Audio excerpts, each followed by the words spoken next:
이루어져 있는 거고요. 그 다음에 반응지수 Q도 어차피 식은 공유하는데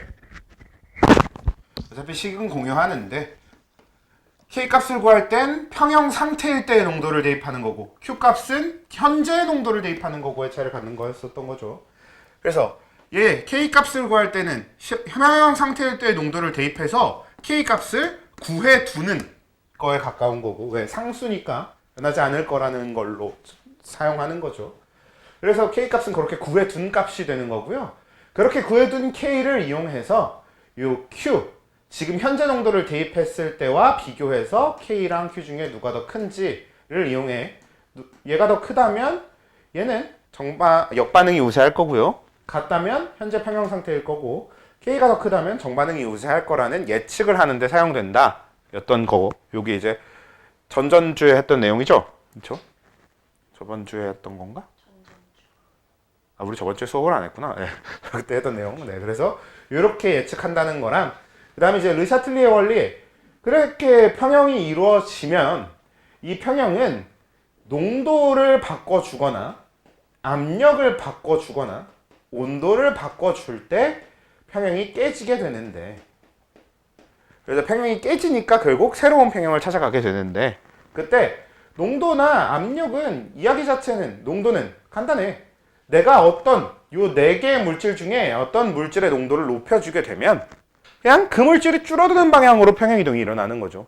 그래서 반응물을 올려주면 정반응을 통해서 새로운 평형을 찾아가는 거고 생성물을 늘려주면 역반응을 통해서 새로운 평형으로 가야 되는 거고 반대로 줄여줘도 마찬가지. 어떤 물질을 줄여주면 그 물질을 늘리는 방향으로 평형이동이 일어나는 거죠. 그래서 농도에 의한 평형이동은 그렇게 되고 압력에 의한 평형이동의 경우에는 기체에만 영향을 받는다. 왜? 우리가 압력을 조작해주는 순간 기체들의 농도 자체가 바뀝니다. 그래서 기체들의 농도가 바뀌면서 Q값이 원래 평형이 이루어져 있을 때 압력을 바꿔주기 전엔 K랑 Q가 같아서 요 평형이 유지되고 있었지만 내가 압력을 바꿔줘서 기체들의 부피가 변할 거고 기체들의 부피가 변하면 기체들의 농도가 변하게 되니까 그렇게 되면서 Q값이 더 이상 K값과 같지 않게 되니까 그래서 Q가 원래 K를 다시 찾아가는 게 압력에 의한 평형이동이란 말이야. 그쵸? 그렇게 했었고 그게 압력에 의한 평형이동. 그 다음에 온도에 의한 평형이동 같은 경우에는 이 둘은 결과적으로 얘는 농도를 직접 바꿔준 거고 얘는 농도를 우리가 조작해주진 않았지만 압력을 바꿨더니 농도가 바뀌었어. 그래서 평형이 이동이 일어나. 결국은 원래 K를 찾아가는 농도가 바뀌기 때문에 농도를 바꿔줘도 농도가 바뀌든 압력을 바꿔줘도 농도가 바뀌든 농도가 바뀌어서 원래 K를 되찾아가는 과정이라고 한다면 온도에 의한 평형이동은 아예 새로운 K값 자체가 바뀌는 거였지. 왜? 온도에 의한 평형이동의 경우에는 사실 그냥 이런 농도가 변하고 K값이 어쩌고 이런 얘기가 아니라 정반응과 역반응 자체의 속도가 바뀌더라. 만약에 정반응이 흡열이고 역반응이 발열인 상태면 그러면 정반응이 흡열이라면 내가 온도를 높여준다가 되면 흡열은 잘 일어나고 발열은 안 일어나는 조건이 돼버리니까 내가 온도를 높여준 것만으로 현재 원래 평형에서 흡열과 발열, 정반응과 역반응의 속도가 같았었는데 그냥 온도를 높여주니까 얘 속도는 빨라지고 얘 속도는 느려져 버린단 말이야. 그럼 원래 우리가 알고 있는 평형의 기본 개념은 두 속도가 같아야 되는 거잖아. 근데 안 같아졌네? 그럼 다시 같아질 때까지 평형이동이 일어나야겠네. 그렇죠?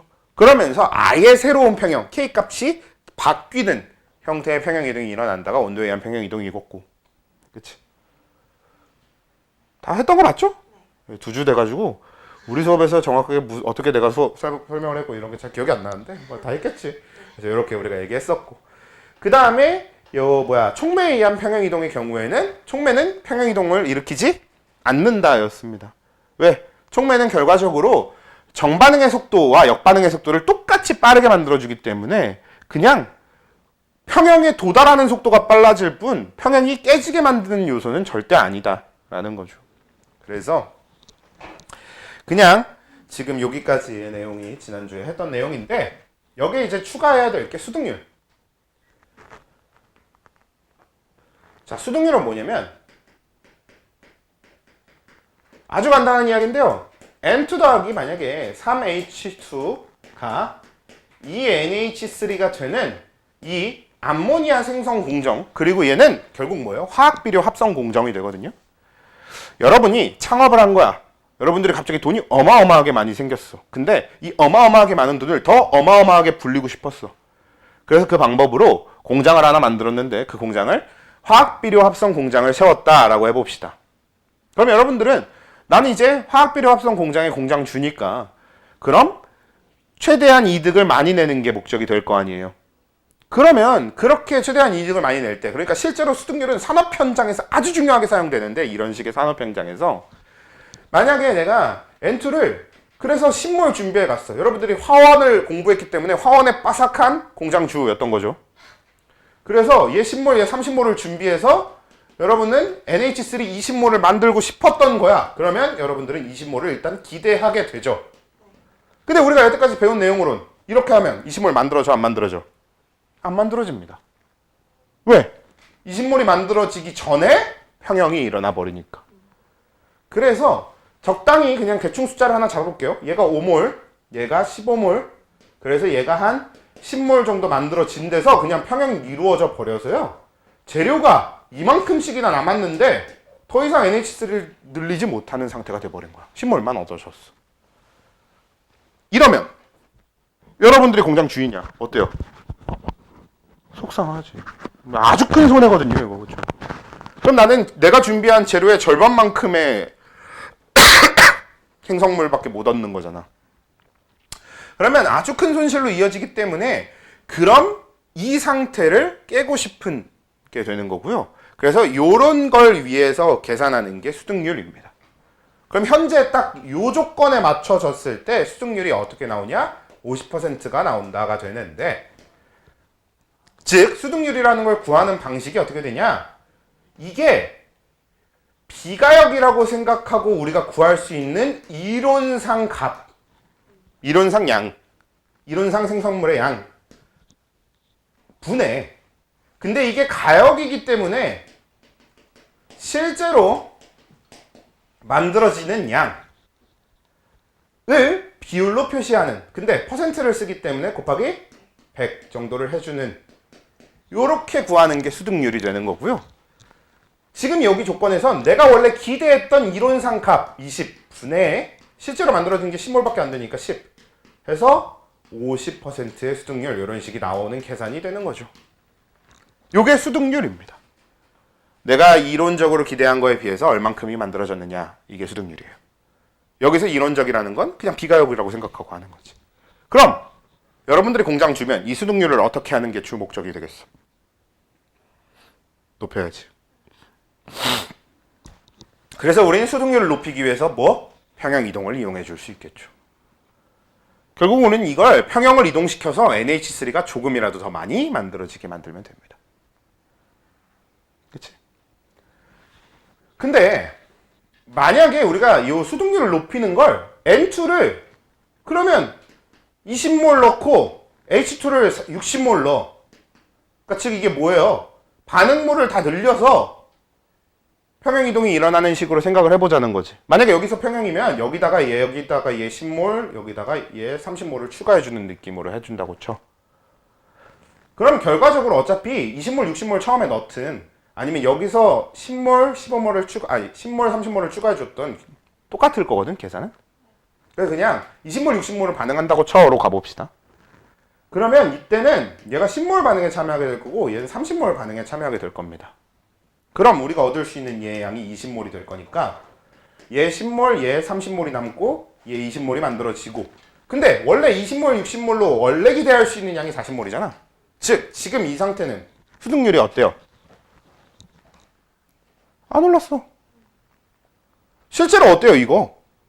내가 재료를 2배를 더 준비해서 생성물이 2배가 만들어진 건 맞거든? 근데 손해도 2배가 됐어요.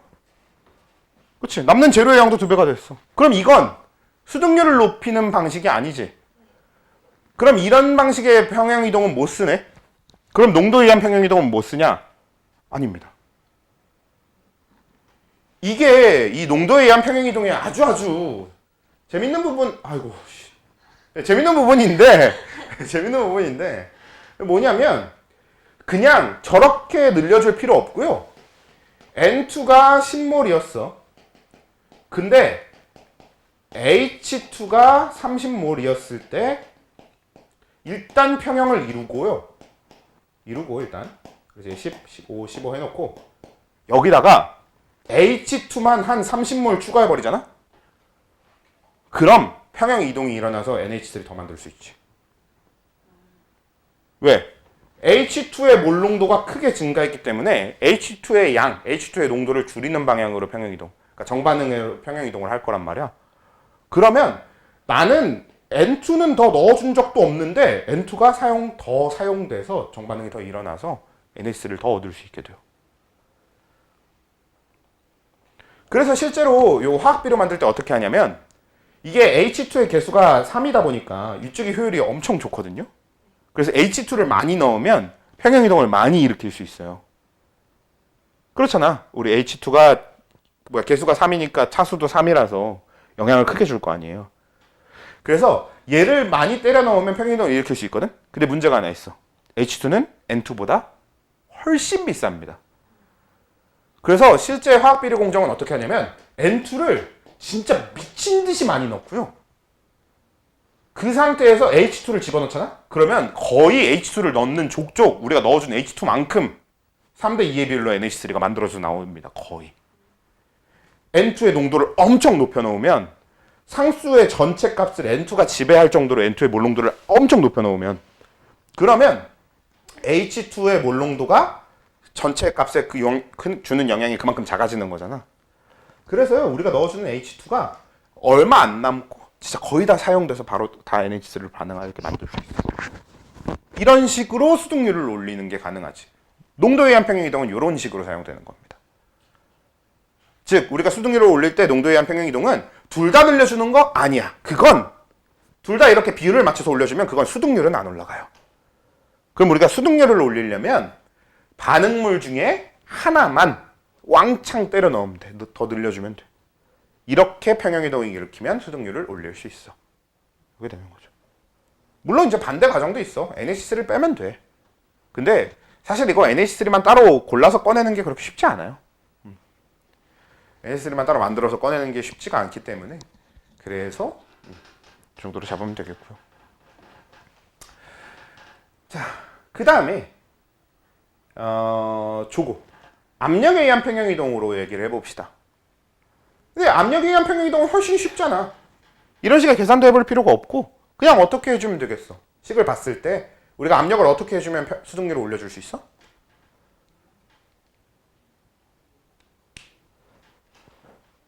자, 압력을 높여줬을 때 일어나는 평형이동의 방향이 어떻게 되는 거였어? 기체 분자수가 줄어드는 방향.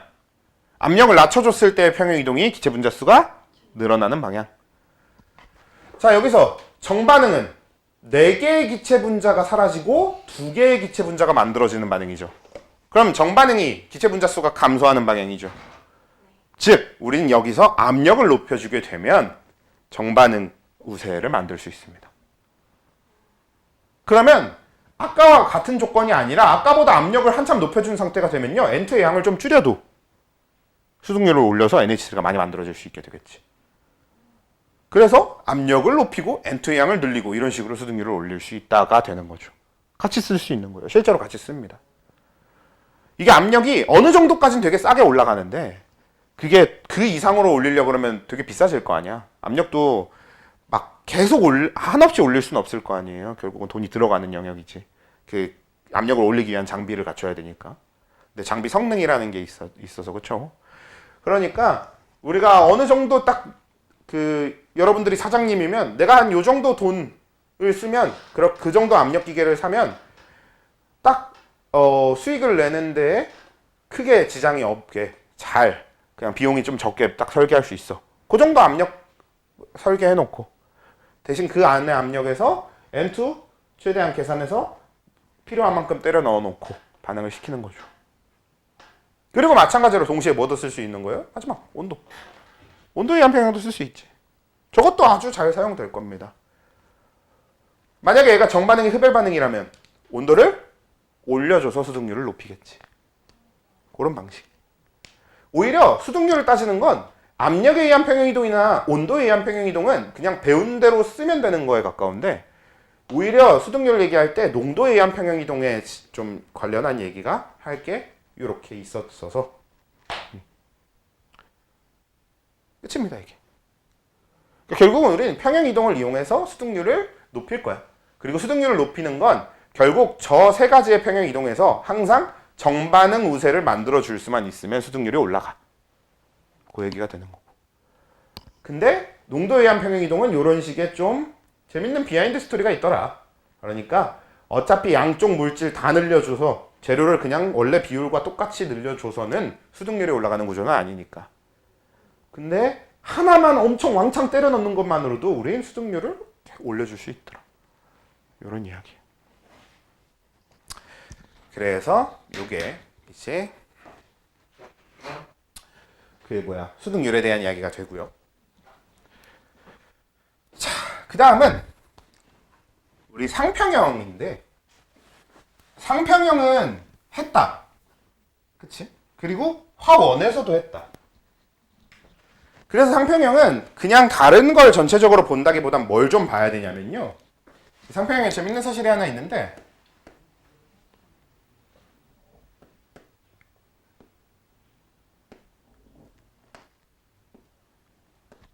우리가 이 상평형 그림을 좀 뜯어 먹어 봐야 됩니다. 요게 두 가지 이름을 가지고 있어요. 물의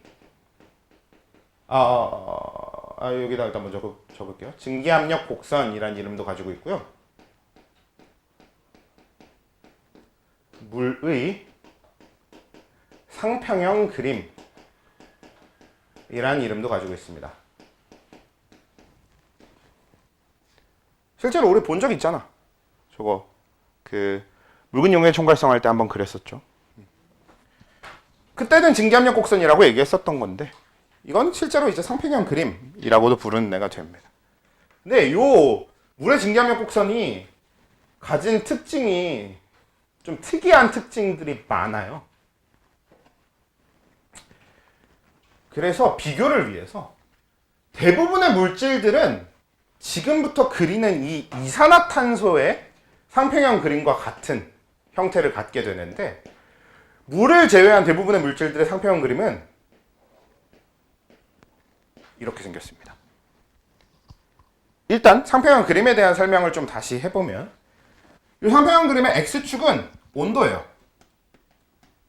그리고 Y축은 압력인데, 얘가 그래프라는 이름을 쓰지 않고 곡선, 그림 이런 이름을 쓰는 이유가 뭐냐면요, 얘는 선 자체가 의미를 갖는다기보다는 요 선을 기준으로 요 선보다 아래, 즉 온도가 비교적 높거나 압력이 아주 낮은 상태에서는 물이 수증기로 존재하더라라는 것과, 여기 온도랑 압력이 적당한, 압력도 적당히 높고 온도도 적당히 높거나 살짝 낮아도 압력이 상당히 높더나가 이런 식으로 했을 때 물, 그리고 아예 온도가 낮고 압력은 뭐 높아도 상관없어. 아무리 높아도 여긴 크게 상관없잖아요. 온도만 낮으면. 여기가 얼음. 이렇게 물의 상태를 나누는 기준선의 온도 압력을 쭉 연결해 놓은 그림입니다. 그러니까 얘는 상태를 나눠 놓은 거예요. 실제로 요거 이산화탄소의 상평형 그림이잖아? 그럼 얘도 마찬가지예요. 여기가 온도 압력이어서 여기가 우리가 일반적으로 알고 있는 이산화탄소 기체가 되는 거고, 근데 여기는 액체 이산화탄소, 여긴 드라이 아이스. 아이고.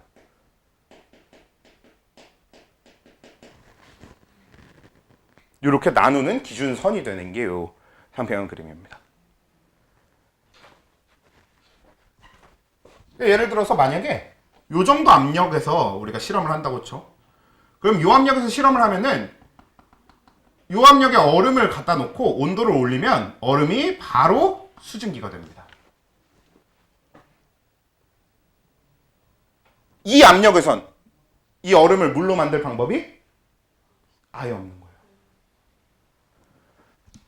그러면 우리가 일반적으로 살고 있는 일기압은 어디 정도가 되냐면 한 이쯤이 돼요. 여기 일기압. 그래서 여기 일기압에서는 얼음, 물 수증기가 다 가능한 거지.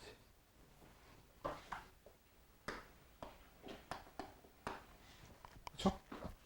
그런 거고. 그리고 얘는 보통 여기가 4기압이에요. 그래서 우리는 액체 상태의 이산화탄소를 볼 일이 없는 거예요. 1기압 조건에서는 1기압이 한 이 정도밖에 안 돼서 드라이 아이스 아니면 이산화탄소밖에 볼 일이 없습니다. 고체 아니면 기체밖에. 압력을 4기압 이상으로 높여주지 않으면 액체 상태 이산화탄소를 아예 볼 수가 없어. 자, 그래서 이런 차이를 갖는데 일단은 저 물의 상평형 그림을 위주로 먼저 다 얘기를 끝내보면은 이게 이제 상평형 그림인데요. 얘가 왜 이름이 상평형 그림이냐면 만약에 정확하게 여기의 압력과 온도를 유지하잖아? 그러면 고기는 어떨 거야? 물과 얼음이 공존할 겁니다. 보통은 온도를 올려가는 중이었다면 얼음이 물로 바뀌는 중인 걸 거고 온도를 낮춰가는 중이었다면 물이 얼음으로 바뀌는 중이었을 거거든? 근데 열량을 더 공급하지 않되 열량을 뺏기지도 않게 정확하게 유지하잖아?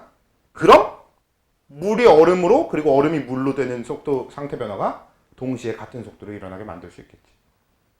상평형을 이루게 할 수 있어요. 물론 이론적으로만 가능합니다. 왜? 절대로 열량을 뺏기지 않고 절대로 열량을 얻지 않게 만들 방법이 없으니까. 이론적으로만 가능한 거긴 한데 그래도 그런 조건을 만들 수만 있다면 이론적으로 가능해 보이지 않아요?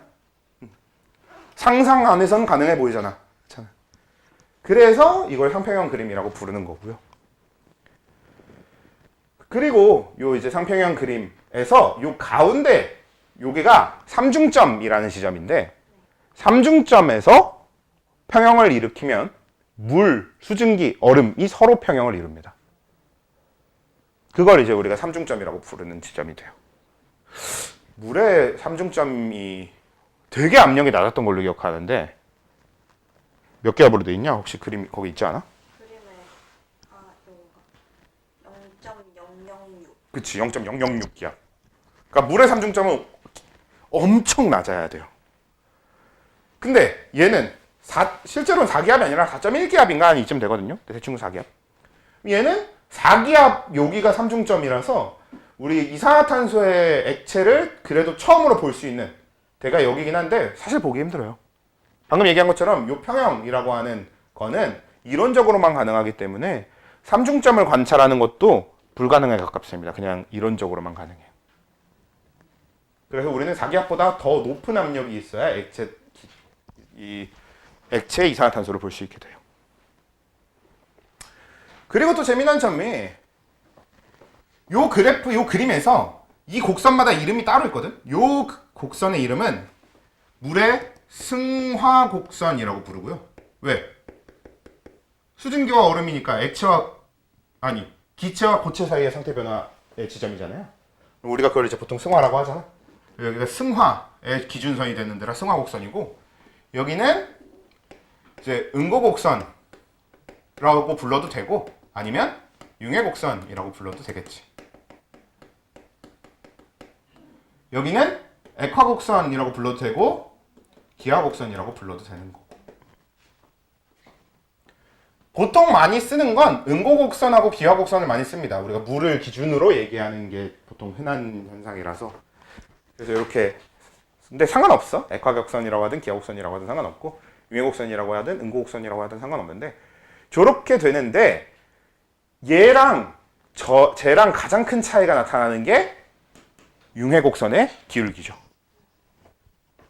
이게 융해 곡선의 기울기가 물만 음수예요.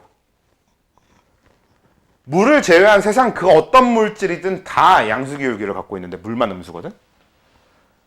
그럼 무슨 일이 발생하냐면 사실 세상에 존재하는 모든 물질들은 얼음에다가 고체 상태에다가 압력을 아무리 가해도 고체입니다. 우리가 압력을 아무리 높여줘도 고체거든. 근데 얼음은 압력을 가하면 녹아요. 세상에 그런 특징을 갖는 물질이 물밖에 없어요. 물 빼고 나머지는 다 압력을 가하면 그냥 계속 압력을 가하면 더 단단한 고체가 되겠지. 물론 이제 부서질 수는 있는데 그럼 부서진 고체가 되겠지. 근데 얼음은 녹습니다. 그래서 옛날에는 그걸로 막 그런 얘기도 했잖아요. 얼음에다가 압력을 가하면 녹기 때문에 그걸로 스케이트를 타는 거다 이런 얘기도 했잖아. 실제로 우리가 스케이트를 탈 수 있는 이유가 얼음에다가 압력을 가하면 녹아서 물이 되니까 그걸로 이제 마찰력을 얻는 거. 마찰력이 이제 물이 마찰력을 줄여줘서 스케이트를 탈 수 있는 거다 이렇게 얘기했는데 팩트는 아닙니다. 이건 물리학적으로 팩트가 아니라고 해요. 물리학적 난제라고 하던데 지금 현재 가장 믿고 있는 건 있지만 아직 무엇도 검증된 게 없대요. 아무튼 결과적으로 우리는 굉장히 특이한 구조를 볼 수 있는 거지. 그리고 이것도 원래 기체에다가 그러니까 낮은 온도에서 기체에다가 압력을 가하면 고체가 되고 그냥 고체 상태에 쭉 유지가 되거든요. 근데 이 물에서는 수증기, 낮은 온도에서 수증기에다 압력을 가하면 얼음이 됐다가 물이 됩니다.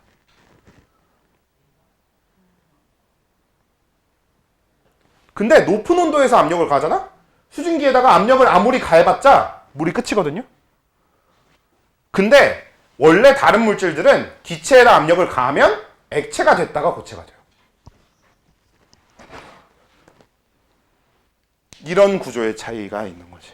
그러니까 원래 다른 물질들은 액체에다 압력을 가하면 고체가 된다는데 요 물에다가는 아무리 압력을 가해도 얼음이 되지 않고요. 반대로 얼음에다 압력을 가하면 물이 되는 구조로 되어 있는 거지. 그게 물이 가진 특이점이고 그걸 우리가 이 상평형 그림을 통해서 확인할 수 있습니다. 그게 좀 중요한 포인트 같아. 딱 그 융해곡선의 기울기, 저 응고곡선의 기울기로 인한 차이. 그게 가장 중요한 핵심입니다. 그리고 하나 더. 이건 할 수도 있고 안 할 수도 있어요, 학교에서. 근데 안 할 확률이 높을 수도 있지만 어차피 별 내용 아니거든? 앞에서 얘기했었던 것 같기도 하고.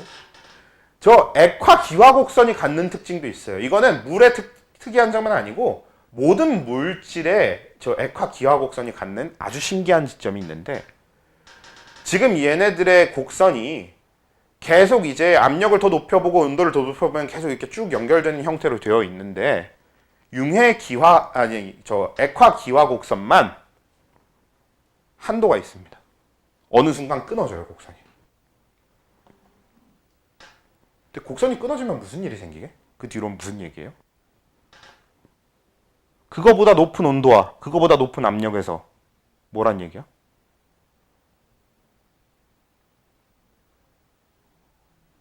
물이랑 수증기가 구분이 안 된다는 얘기입니다.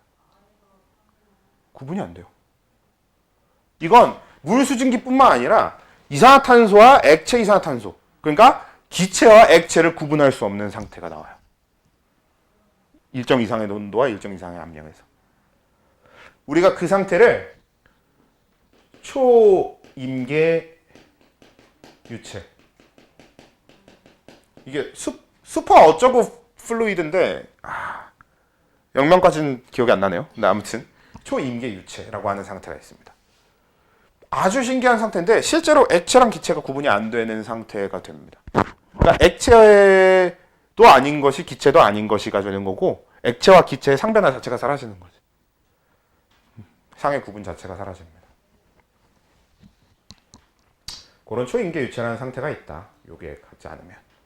한때는 어떻게 오해하기도 했냐면 초임계 유체랑 혹시 여러분 기체 상태의 이온에 대해서 아십니까?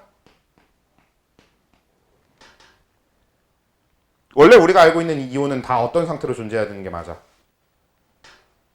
고체 이온은 이온 결정인데 이온 결정은 어차피 이온이 독자적으로 있지는 않잖아요. 그러니까 이건 빼고. 그러면 우리가 알고 있는 건 다 수용액, 즉 액체 혹은 수용액 상태의 이온이어야 되거든. 이게 우리가 알고 있는 흔한 이온인데 기체 이온들이 있어요. 우리가 이 기체 이온들을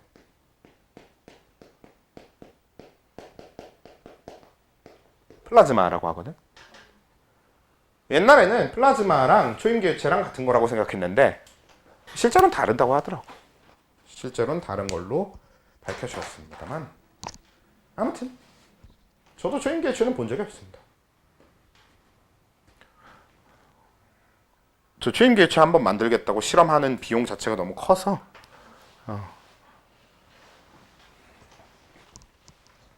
그래서 어떤 건지는 잘 몰라.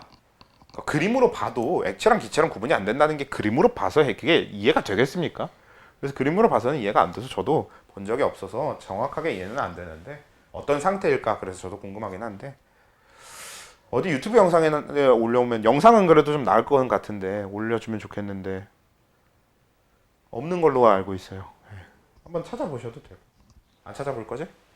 방금 이미지 찾아봤는데 안 나와요. 그치. 그래서 초임계유체는 일단 그렇고요. 네, 그래서 이제 요 상평형 그림은 요 정도 주제면은 얘기할 거 다 끝났어요. 끝. 자, 그 다음에 그럼 이제 평형의 이용, 평형의 응용 쪽으로 넘어가면 삼연기 평형이 나오는 건데 삼연기 평형은 깊게 다루진 않고 개념만 할겠다라는 그 좀 생각으로 한번 진행을 해볼게요. 일단 삼연기 평형에 들어가게 되면 바로 대번에 새로운 두 개의 지표가 등장하는데 지표라기보다는 어떤 수, 상수, 변수, 약간 어떤 숫자를 구해야 되는 것들이 두 개 등장하는데 하나는 이온화도라고 하는 애가 등장하고요. 하나는 KA 이게 그 뭐야 이온화 상수. 맞아요. 이온화 상수. 이온화 상수라고 하는 게 등장합니다. 그래서 이렇게 두 가지가 등장하는데 그 실제로 그냥 이건 개념적으로 알아두면 여러 가지로 좋아. 그래서 한번 설명하고 가면 좋은데 강산하고 약산의 차이를 아십니까? 강산, 약산 개념은 배웠잖아. 아니 강산, 약산이 뭔지 그래도 아니 뭔지도 제대로 안 배웠고 그냥 물질 우리 강산하면 염산 같은 거 얘기하고 약산하면 아세트산 같은 거 얘기한다는 건 배웠잖아. 네. 그래서 우리 얘는 주로 이제 먹을 수 없는 애들 여기는 좀 희석시키면 금방 먹을 수 있는 애들 이런 얘기로 주로 이제 많이 얘기했는데 둘의 차이는 뭐죠? 일단은 pH 차이 뭐 이런 거 얘기를 해볼 수 있을 거예요. 근데 약산 쪽의 pH가 더 크게 할 수 있어요. 양을 많이. 네, 양을 많이 하면 돼. HCl 수용액을 몰농도를 한 0.00000000001몰 농도 정도로 잡고 만들고 CH3COH 수용액은 한 100몰 농도쯤 만들잖아? 물론 이게 녹을지 모르겠지만 만들면 그럼 아마 이쪽에 pH가 더 크게 나올걸? 그러니까 이거는 pH라는 거는 마이너스 로그 H3O 플러스의 몰농도로 구해지는 값이다 보니까 그냥 H 플러스를 넣어준 양에 너무 크게 영향을 받아요. 그래서 그냥 대신 이런 정도 얘기는 할 수 있지. 같은 양을 넣었을 때 pH가 더 높게 나오는 게 강산. 이건 맞습니다. 더 낮게 나와야 되는구나. 죄송합니다. pH가 더 낮게 나오는 게 강산. 근데 왜? 왜 같은 양을 넣었는데 pH가 더 같은 양을 넣었는데 얘가 pH가 낮게 나오려면 이가산이랑 일가산 비교 아닙니까? 그렇게만 따지면. 그렇잖아. 이가산이랑 일가산은 같은 양을 넣으면 당연히 이가산 쪽의 pH가 더 낮게 나올 거예요. H 플러스가 더 많이 나오니까. 근데 그런 부분이 아니라 지금 HCl하고 CH3COH 비교를 하는데 이가산은 아무 의미가 없잖아요. 가수는. 이게 왜 나오는 거냐면 우린 여태까지 용해 반응을 평형으로 생각하지 않았잖아요. 마찬가지로 이온화 반응도 평형으로 생각하지 않아서 그런 건데 이온화는 이온화와 이온화가 되지 않는 그러니까 다시 결합해서 물질을 만드는 상황의 평형, 이온화 평형이라는 과정을 거치게 됩니다.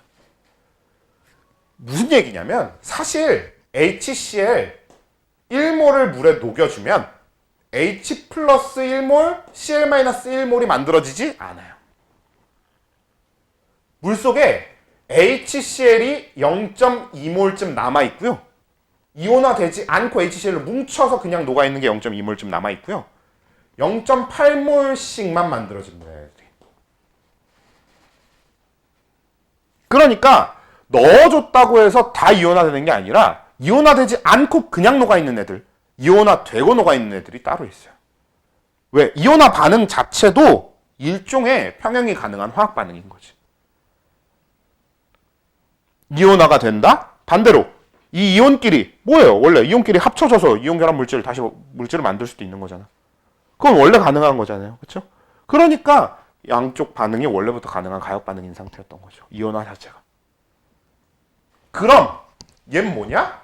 얘는 CH3COOH가 CH3COO-와 H 플러스로 우리가 흔히 이렇게 나눠지는 걸 이온화된다라고도 하지만 헬이 된다라고 얘기하거든요. 그래서 이렇게 헬이 되는 정도보다 다시 CH3COO-와 H 플러스가 CH3COOH를 만드는 역반응이 훨씬 많이 일어나고 훨씬 빨라요. 그래서 얘는 얼마 이온화되지 못하고 그냥 대부분이 그냥 CH3COOH 상태로 녹아있게 됩니다. 이온화돼서 녹는 양이 별로 안 돼. 어느 정도냐면 얘는 얘가 1몰 녹여줬으면 얘가 0.2 이렇게 0.8, 0.8이잖아요. 보통 얘는 내가 얘를 1몰 녹여주면 이걸로 존재하는 게 한 0.999쯤 되고요. 얘네들이 한 0.0003, 0.003 이런 식으로 밖에 안 만들어집니다. 진짜 엄청 적어요. 사실 이것도 좀 많이 과장한 거야. 얘들 막 10의 마이너스 몇 승 이렇게 나와요.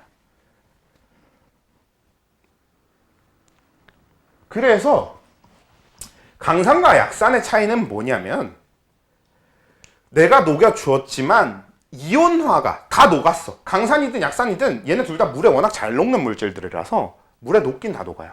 안 녹고 안 녹고의 문제가 아니야. 녹았지만 어떻다. 그치? 이온화되는 게 많이 이온화되는 애들은 강산, 적게 이온화되는 애들은 약산인데 그 이온화되는 정도를 구하는 게 이온화도고요. 이온화도는 넣어준 양 분의 헬이 된 양으로 봐요. 그래서 이온화도의 값은 보통 0부터 1까지의 값을 갖거든요. 보통 1은 같아질 수 있으니까 이렇게. 이온화가 아예 안 되는 경우는 없기 때문에 이렇게. 이온화 되지 않는 물질일 수도 있잖아요. 그런 애들은 이온화도 안 구하니까 빼고. 그래서 산염기에서는 어차피 산염기 물질들은 다 이온화가 되기 때문에 0보다 크고 1보다 작거나 같은 값을 갖거든요. 이온화도 A는. 근데 요 이온화도가 0.5를 넘으면 강산이에요. 0.5보다 작으면 약산입니다. 그건 염기도 마찬가지야. 저게 0.5를 넘으면 강염기고 0.5보다 낮으면 약염기거든. 근데 이런 거에 문제가 하나 있어. 한 0.49쯤 되는 건 어떻게 해요? 그건 0.5를 못 넘긴 했는데 한 0.51쯤 되는 애랑 비교하면 그거 거의 비슷한 거 아닙니까? 이게 그럴 필요가 없는 게 실제로 약산들은 이온화도가 0.00몇 뭐 이렇게 나옵니다. 아예 차원이 다르게 엄청 작게 나와요. 0.5 근처에 있는 게 아니라 0.1보다도 한참 작게 나와. 이온화도가. 그래서 헷갈릴 일이 아예 없습니다. 그냥 0. 몇을 기준으로 이런 것도 외울 필요도 없어. 그냥 딱 봐도 딱 봐도 아주 작은 애들이 약산, 약염기고 딱 봐도 그래도 소수점 한 자리 안에서 그래도 컷이 난다 하면 그냥 대부분 강산, 강염기로 봐주시면 돼요. 기준이 어떻다 이런 거 다 알 필요 없고. 그런 게 이제 이온화도에 대한 얘기고요. 이온화 상수라고 하는 건 마찬가지야. 이온화 상수 사실 되게 간단해요.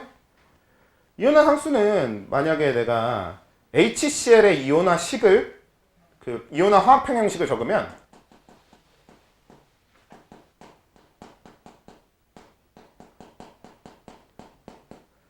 이렇게 될 거 아니에요. 그러면 요거 평형 상수식은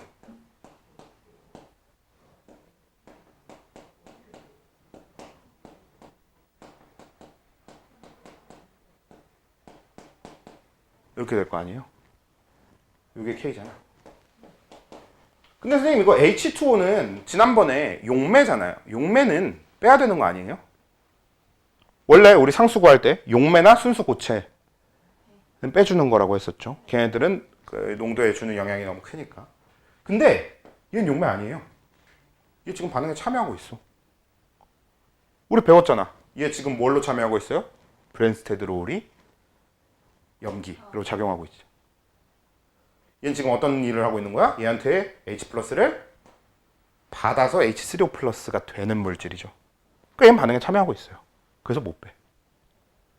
못 빼지만 안 빼면 어떻게 돼요?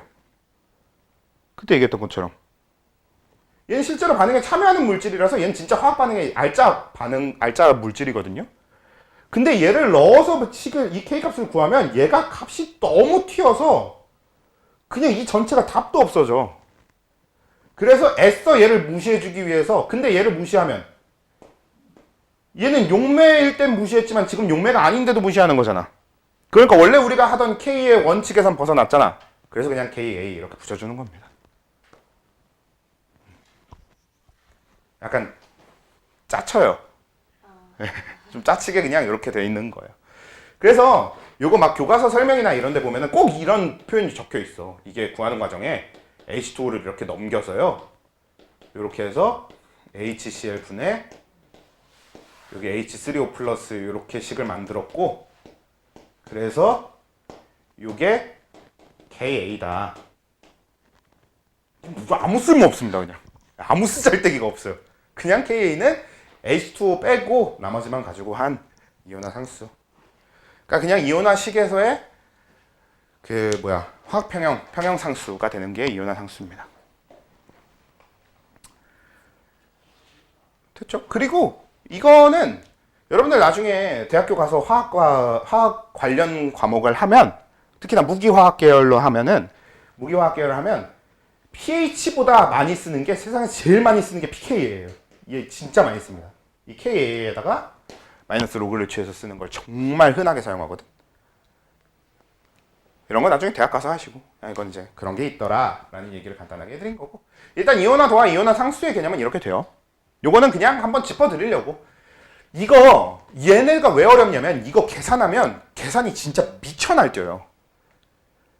그냥 계산도 어려운데 몰롱도 매번 계산하면서 해야 되고요. 심지어 뭐가 있냐면 근사 계산이 있습니다. 왜냐면 약산이나 약염기의 경우에는 이온화 되는 양이 너무 적어서 근사 계산으로 치워버리는 경우가 생기거든요. 그래서 그런 것 때문에 계산식을 외워야 되는 경우도 생기고 되게 복잡해져요. 그래서 사실 여길 제대로 가르치겠다 이 선생님들은 어차피 없을 거예요. 그럼 여기 배워도 기본 개념 쪽에 필요한 만큼만 배울 테니까 우리도 그냥 개념만 한번 쭉 훑고 지나간다로 일단은 해보자. 그냥 한번 훑기나 하자. 이런 얘기입니다. 더 하면 저 새끼 미친놈이네 하고 그냥 하지 마세요. 어차피 이게 안타까운 게 절대평가라서 다른 애들도 틀릴 거니까는 아무 도움이 안 돼. 그렇잖아. 다른 애들도 틀려도 그냥 다 같이 삐를 맞는 거지. 이게 그런 구조가 아니라서 안타까운데, 반대로 얘기하면 어차피 다 틀릴 만한 문제는 선생님들이 내지 않습니다. 그런 문제를 낼 이유가 없어요. 상대평가가 아니니까. 그래서 안 낼 겁니다, 이거. 그러니까 계산적으로는 절대 안 내요. 이걸 가르치더라도.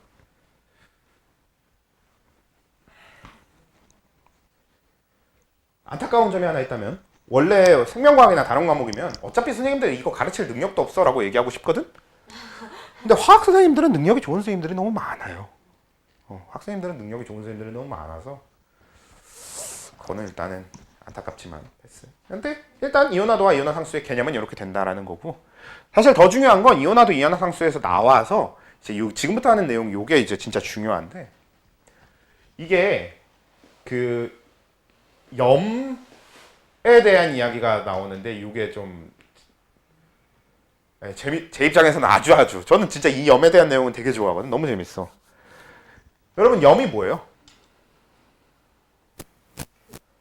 그냥 산 더하기 염기가 물이 되고. 그쵸? 물 플러스 염.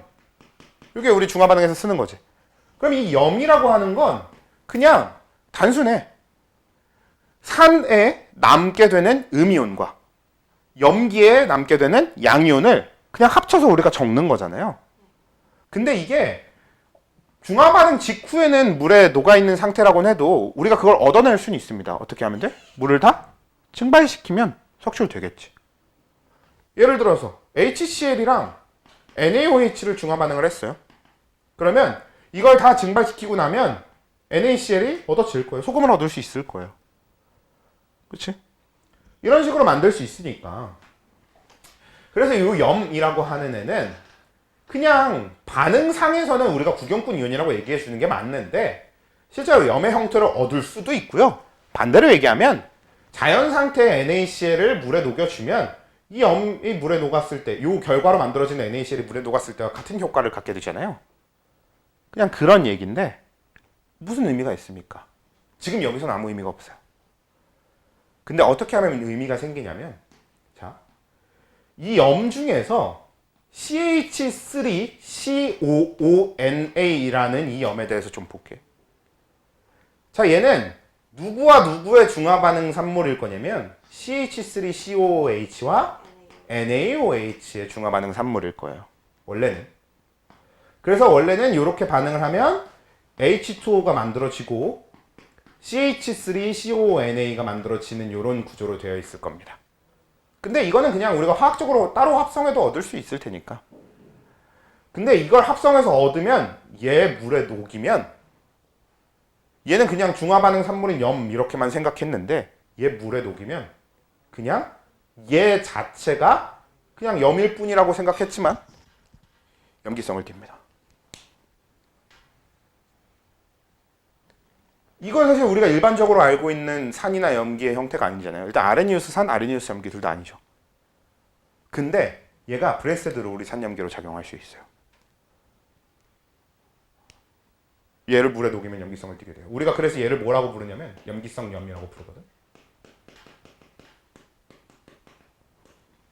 염기성 염이 있으면 산성염도 있어요. 근데 일단 왜 염기성 염이 되는지 그 과정을 한번 설명해 볼게. 자, 얘를 이 상태로 두지 말고 CH3COOH가 이온화되는 식을 먼저 좀 잠깐 적어 볼게요.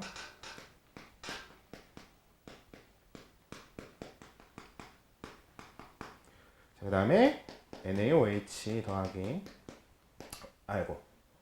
H2O는 얘는 반응에 굳이 참여하지 않는 용매일 뿐이니까 안 적어도 되겠네요. 이렇게 할게. Na 플러스와 OH 마이너스. 자, 얘는 강염기입니다. 그리고 얘는 약산이에요. 자, 아까도 얘기했다시피 약산이라는 건 뭐야? 이온화가 잘 안 돼. 그러니까 정반응이 잘 안 일어나요. 반대로 역반응은 아주 잘 일어나요. 그래서 우리가 어떤 개념이 있냐면, 자, 얘 정반응에서 얘가 약산이면 얘는 일단 얘가 산이었을 거지. 얘가 H 플러스를 얘한테 주는 입장이니까. 근데 역반응에선 다시 CH3CO-가 H3O 플러스로부터 수소를 받아야 얘가 되는 거지. 그럼 역반응에서 얘는 브랜세드 롤이 염기가 됩니다. 그치? 요게 기본적으로 짝산 짝염기의 개념이에요. 산의 짝은 염기가 됩니다. 그래서 요 약산의 짝인 이 약산으로부터 만들어진 요 이온 얘가 염기거든. 근데 약산이라는 뜻은 정반응이 잘 안 일어난다는 뜻이기 때문에 반대로 얘기하면 역반응이 엄청 잘 일어난다는 뜻이에요. 얘가 이온화되는 정도가 0.00 몇 막 이런 식이라고 했잖아요. 반대로 얘기하면 얘는 막 99점 몇 막 이렇게 반응한다는 얘기예요. 얘를 이걸로 보내는 반응은 훨씬 잘해야지. 그래서 얘가 강염기입니다. 실제로 약산의 짝은 강염기가 되고요.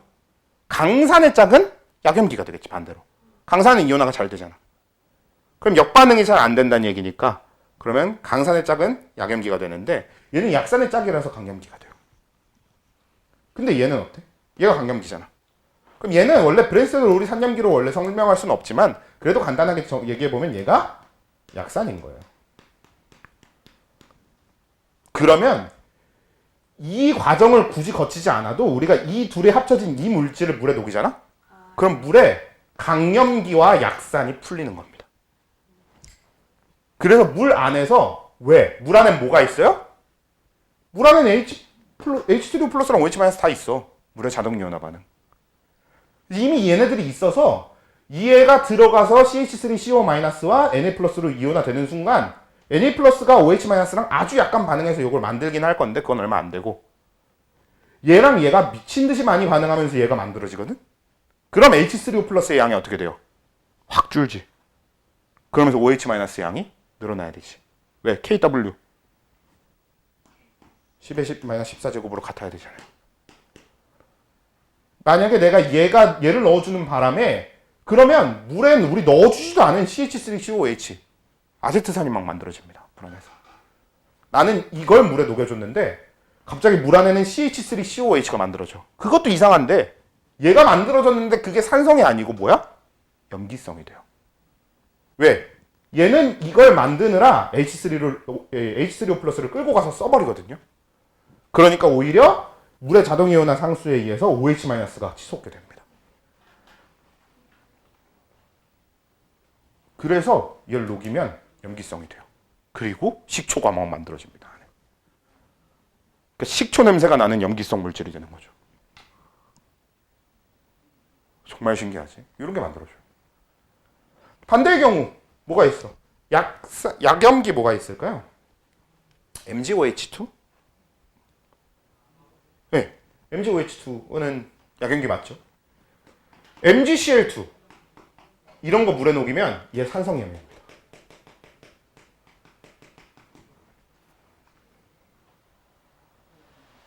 왜? CL은 HCl의 짝이니까 약염기거든요.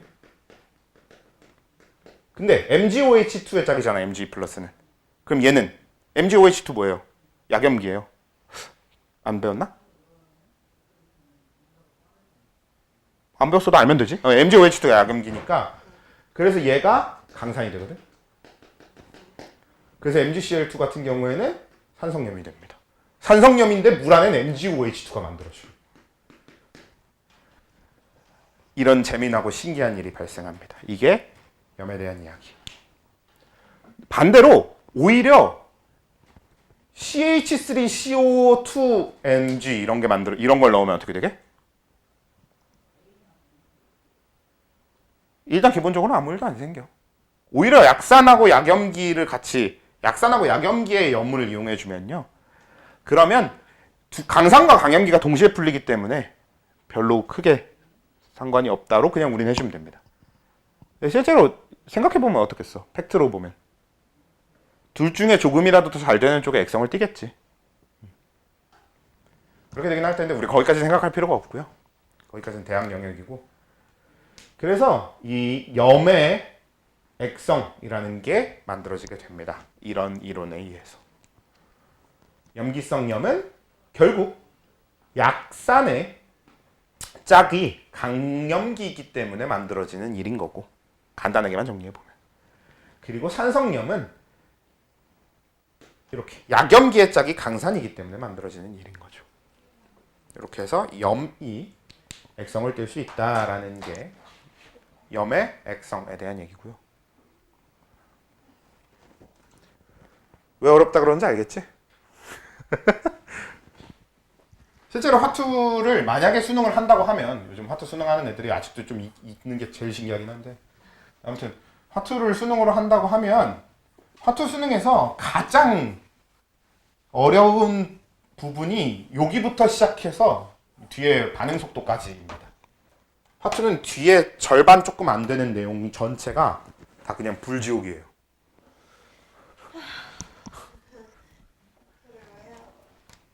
그리고 여러분들은 거기까지 안 하잖아. 이게 해도 기본적인 개념 조금만 다루고 말 거야. 그리고 여기서 더 가서 이제 뭐가 생기냐면 공통이온 반응이라는 게 있어. 그리고 이 공통이온 효과다. 이 공통이온 효과 때문에 완충 효과도 생기게 되는데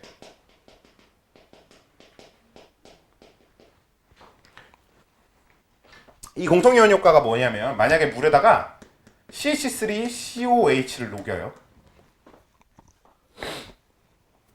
그리고 얘의 이온화도나 KA를 생각했을 때 만약에 원래 CH3COOH를 100몰쯤 녹이면 물 1리터에다가 그래도 얘를 한 100몰쯤 녹이면 그래도 대충 pH가 3 정도는 나온다라고 생각해 봅시다. 얘기해 볼게요.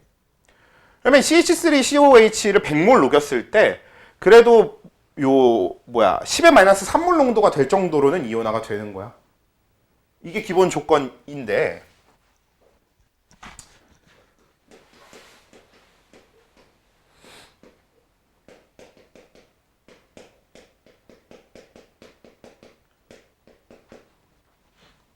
근데 여기다가 내가 CH3CONA를 집어넣어 주잖아. 근데 왜 자꾸 얘를 얘기하냐면 CH3CONA는 100% 얘 비가역, 거의 비가역 이온화예요. 넣으면 다 이온화 됩니다. 이게 왜 그러냐면 NaOH가 이온화도가 거의 99인데 거의 그냥 100에 가까 아니 100을 99, 100이 하면 안 되죠. 0.99 그러니까 1에 가까운데 Na 플러스가 들어간 게 원래 다 그렇습니다. 이온화가 진짜 미친 듯이 잘 돼요. Na에 알지? 여러분들 알칼리 금속 배웠던 거 혹시 기억나요? 나트륨은 반응성이 너무 큰 물질이라서 NA가 들어간 이온성 물질들은 물에 녹이면 그냥 죄다 이온화가 돼버려요. 그냥 이온화가 아주 잘 되는. 그래서 CH3CONA를 넣어주면 비가역적으로 이온화합니다. 거의. 그래서 CH3CO-와 Na+가 만들어지거든. 자 그러면 내가 얘를 넣어주면 얘가 비가역적으로 이온화되기 때문에 얘가 늘어나 버려. 그럼 얘가 늘어나면 우린 얘를 넣어줬으니까 얘가 늘어났지만 결국 이 평형에 요 넣어준 것 때문에 얘가 늘어나서 평형의 효과를 영향을 주겠지. 그럼 원래도 역반응을 잘하는데 내가 CH3CO-를 밖에서 집어넣어준 두 식의 공통 이온에 의한 효과로 역반응을 해서 원래 우리가 기대했던 pH 3보다 훨씬 높은 pH가 나오게 됩니다.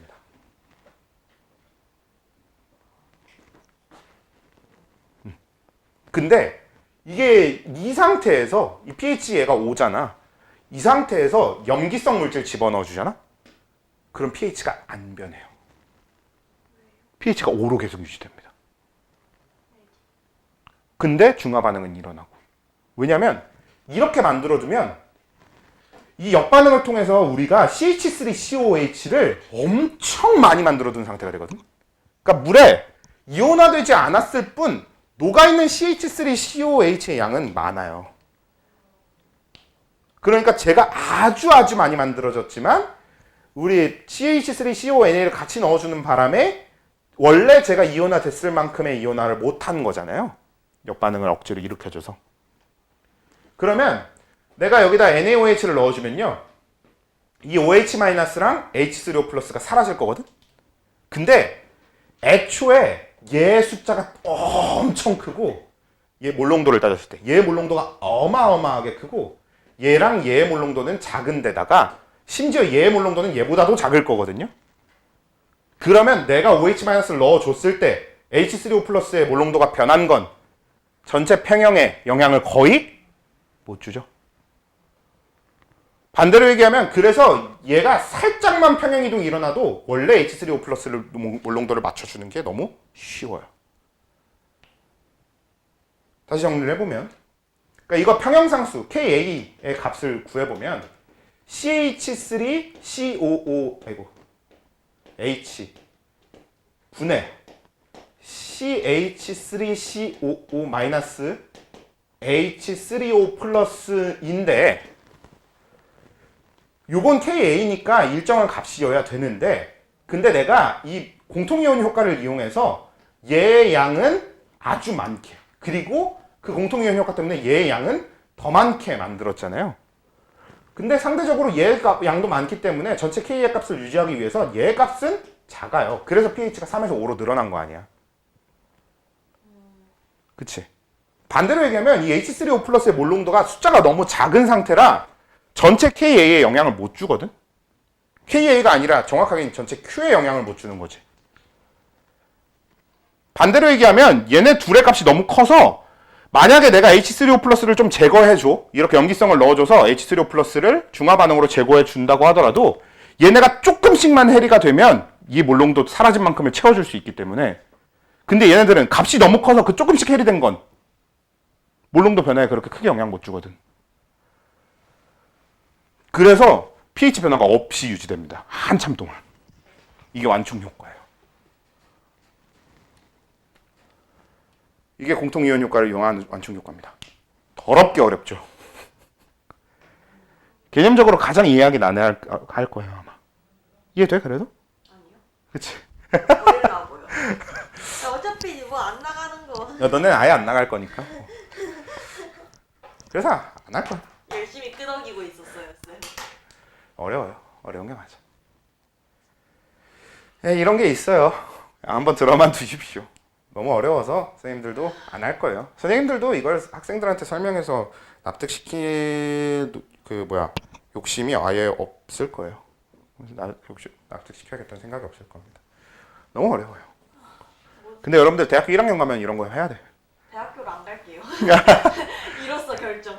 뭐 그때 가서 고생하면 되니까. 근데 요게 생명과학에서도 아주 재밌게 연결이 되는데 이게 제대로 이해가 안 됐다고 하더라도 잠깐 그 재밌는 거랑 연결을 해줄게.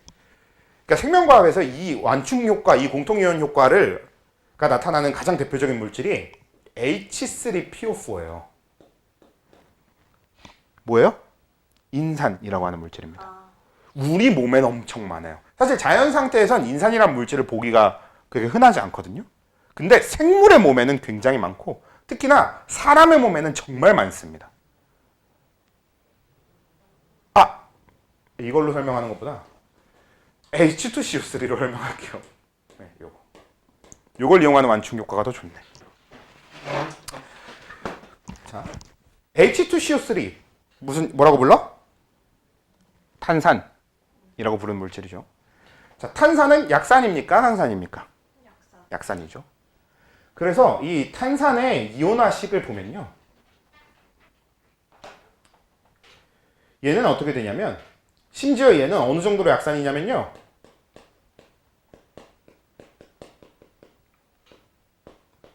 이게 끝입니다. 얘는 이가산인 주제에 이가만큼 다 내놓지도 못해요. HCO3-랑 CO 두 개로 이온화되고 끝이에요. 물론 여기에 이제 같이 모드 있고 H3O 플러스 H2O는 같이 적긴 적어야겠네요. 시간에 이렇게. 요게 원래 탄산의 이온화식이거든요. 근데 이 HCO3를 공급하는 방식이 우리 몸엔 하나 더 있어. 뭐냐면 우리 몸에 이산화탄소가 들어오면 그냥 이산화탄소를 탄산 무수화 효소라는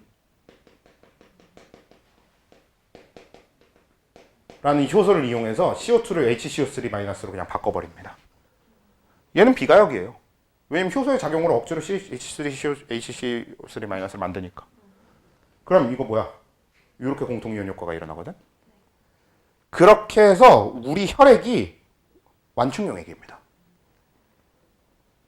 우리 혈액의 pH는 외부에서 pH 변화를 기대하는 우리가 넣어줬을 때 만약에 HCl을 좀 어느 정도 넣어줘서 pH가 원래는 이론적으로는 1, 이 정도는 증가했어야 1, 이 정도는 감소했어야 맞는다고 해도 증가가 맞네요. 그리고 넣어주면 되는 게 HCl이 아니네요. 죄송합니다. NaOH를 넣어줘서 pH가 1, 2 정도는 증가했어야 되는 게 맞는 상황에서도 요렇게 공통이온 효과를 만들어서 완충 효과를 만들어줘서 우리 혈액의 pH 변화는 거의 없습니다. 대신 어떻게 하면 되게?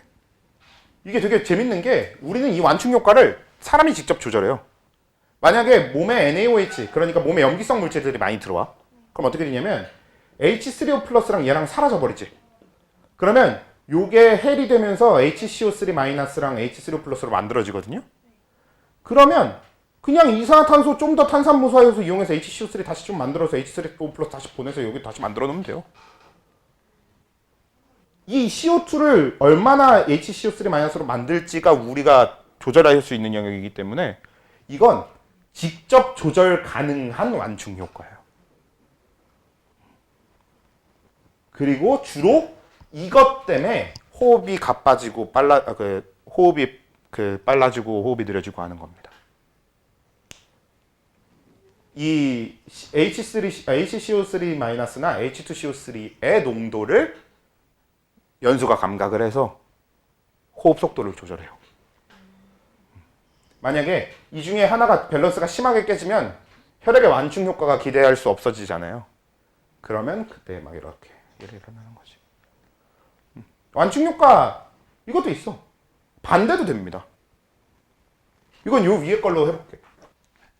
만약에 여기 반대로 NaOH 말고 여기다 산성, HCl 이런 거 넣어주잖아? 그럼 마찬가지예요. HCl 넣어주면 얘가 폭발적으로 증가하거든? 그래봤자 얘가 어차피 많은 상태여서 이 둘이 만나서 역반응해서 얘 그냥 더 만들면 돼요. 얘 조금 늘어나 봤자 얘가 워낙 이미 몰롱도가 큰 상태라서 몰롱도 영향 거의 못 줘. 실질적으로. 그래서 완충 효과는 이미 완충력이 만들어져서 pH가 5 정도 되잖아? 그러면 산을 넣든 염기를 넣든 pH가 잘 안 변해요. 5 근처에 계속 유지됩니다. 다만 완충 용량이라는 건 있지. 결국 내가 OH-를 계속 넣다 보면 그러면 H3O 플러스랑 OH-랑 반응해서 얘가 사라지고 얘네들이 채우고 근데 얘가 워낙 조금만 만들어도 금방 채워지는 거라는 얘기인 거잖아. 그치? 조금만 만들어도 금방 채워지니까 pH 변화 없이 잘 유지하긴 했는데 그래도 결국 얘를 채우면서 얘를 쓰는 건 맞거든? 그래서 결국은 얘를 그렇게 계속 쓰다 보면 어느 시점에 갑자기 이게 pH 변화도 완충 효과에 의해서 이게 pH가 5 정도에서 계속 유지되다가 어느 임계점을 넘는 순간 이렇게 팍 하고 올라가 버립니다. NaOH를 계속 넣다 보면. 저게 화투에서 얘기하는 중화 적정이고. 어렵다.